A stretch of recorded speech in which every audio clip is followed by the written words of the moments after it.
In this simple video tutorial, I'm going to share with you how you can stop apps from running in the background before launching them. On an iPhone, it's crucial for optimizing battery life, enhancing performance, and ensuring efficient memory management. By closing background apps, you prevent them from consuming valuable resources, such as battery power and RAM, which can significantly impact your device's responsiveness and overall functionality. To do this, simply head into your phone settings. On the Settings page, scroll down onto the option of App Store.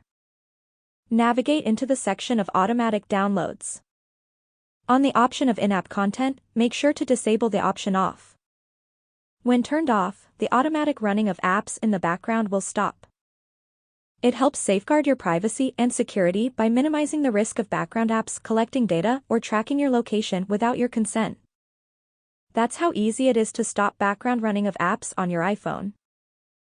If you have any questions, just let me know in the comments section down below. Please don't forget to leave a like, share and subscribe for more video tutorials like this one.